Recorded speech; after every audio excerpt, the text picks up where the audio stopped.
Ha preso il via stamattina nello spazio creativo di Hub 12 a Padova, in Veneto, l'iniziativa per lo sviluppo di progetti di innovazione sociale e culturale promossa dalla Regione e finanziata dal Fondo Sociale Europeo per riportare in Veneto i cosiddetti cervelli in fuga. Grazie a un budget di 3 milioni di euro e alle caratteristiche particolarmente innovative di un network di 14 progetti che saranno presentati in 6 città fino al 14 dicembre, con eventi dedicati, l'iniziativa si pone l'obiettivo di fare del Veneto un punto di incontro di scienziati, artisti, ricercatori, start-upper, professionalità altamente qualificate provenienti da tutto il mondo, favorendo così la nascita di poli di attrazione permanenti e la creazione di nuovi posti di lavoro.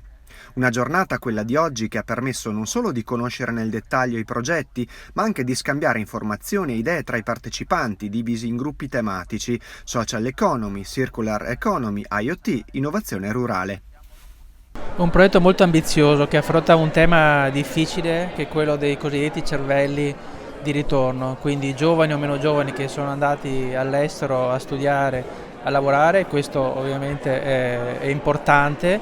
ma che poi dovrebbero in qualche modo, con un effetto circolare, ritornare in Italia e ritornare in Veneto.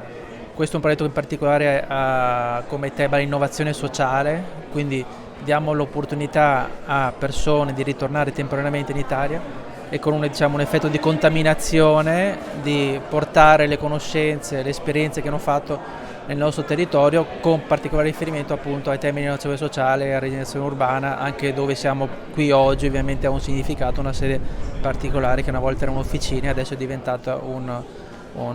posto dove si fanno degli eventi, dove si fa comunicazione. Questi cervelli in fuga, a loro vogliamo dare la possibilità di avere un'alternativa e quindi anche di dire che il Veneto li è pronto a riaccogliere. E chi? Quelli che sono andati via e che sono veneti, che stanno facendo esperienze di lavoro nell'accademia all'estero e che possiamo richiamare da noi dentro le imprese o dentro il mondo della università. Dall'altra abbiamo guardato e abbiamo detto: ma chi ha start-up innovative nel resto del mondo vuol venire a raccontarci, a contaminare il nostro di mondo delle start-up? E quindi questa è la seconda. E la terza è l'area delle arti e della creatività, perché se è vero che l'Italia è forte nel suo export e nella sua internazionalizzazione proprio nell'ambito della creatività artistica e siamo il paese più bello del mondo, è giusto che chi ha fatto qualcosa di interessante all'estero possa venire a prestare il proprio cervello anche qui.